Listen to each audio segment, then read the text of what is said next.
Hello. I want to say this is video 4 of my journey of me and my daughter's liver transplant. If not, I'm sorry. So I wanted to talk about post-transplant care. After 30 days of staying in California, we were discharged to go back home to New Mexico. Lucille Packard Children's Hospital had a outreach with UNM, and therefore it was such a great convenience for patients because we did not have to travel to California for everything. The transplant team actually traveled to the University of New Mexico Hospital. So I just loved that whole system and it was just so great. Both hospitals were just so great. So we were discharged, I believe.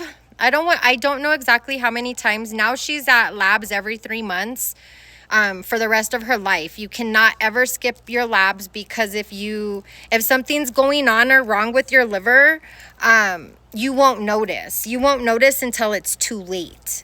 So therefore, a liver transplant patient, she has to get labs every 3 months.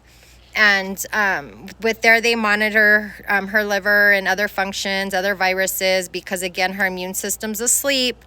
And they also monitor her medication dose because you want the dose to be the smallest, but you still want it to keep her immune system asleep. So those are the kinds of things that they pull in your labs. I don't remember, maybe we were going every 2 weeks when she came back. And she still had a port, so it was convenient because all they do is put Embla cream and access the port and they pull the labs. So she came home also with this little drainage tube coming out of her belly. And it was kind of it was still inserted in it was in her liver, and they just had it like twined up and taped on her belly. So that's why I'm going to start sharing stories of crazy experiences that happened during this time, and this is going to be one of them, but I'm including it in the whole discharge.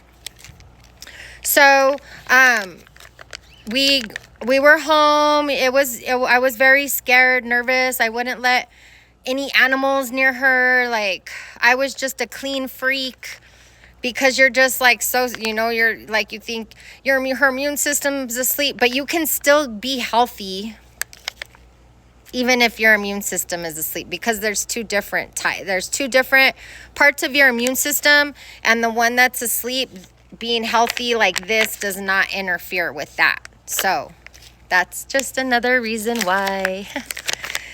So I mentioned before that every time my daughter was having a bleed and I kind of knew or she wasn't feeling good, she would always come and ask me for water. So I always knew something was wrong.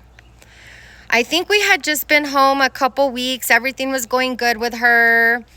And her and my son, he's 5 years older than her, I think 6 years older than her, they were wrestling around in the living room. And I'm in the bedroom, telling them, stop, stop, stop. So then all of a sudden, Alice comes in and she's asking me for water. She's like, water, water. And I'm like, I already knew. The first thing I did was lift up her shirt, and the little piece of tape where the tube was inserted, because it was taped on her skin, was like hanging all the way down on the tube. So I was like, ugh, I already knew. So it was scary at the time. I laugh about it now because I'm like, these kids. So I barely touched it and it just came off. So her belly tube drain had just came off. I called the liver transplant team and they said that I had to get to UNM. UNM again, so great. Were waiting for us. They knew Alice. They were so great to her, and I just love them. But we went to the hospital and they did an ultrasound, and since her labs were good and everything had been up to that point, they didn't want to put it back in. So that was one of the scary things that happened when I came home with Alice after her transplant. was that little drainage tube just came out. And thank goodness, yay, I prayed. I always prayed. That's what got me through that, that they wouldn't have to insert that again back into her liver. And they didn't. And like I said, she is 16 years post-transplant. She just went to her first adult, or she's transitioning to adult care today. So she went to her last pediatric appointment.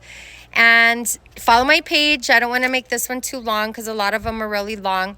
Follow my page for recipes on how I kept our family healthy mentally and physically, because your diet also, you know, supports everything. And this has nothing in it but what is made from God.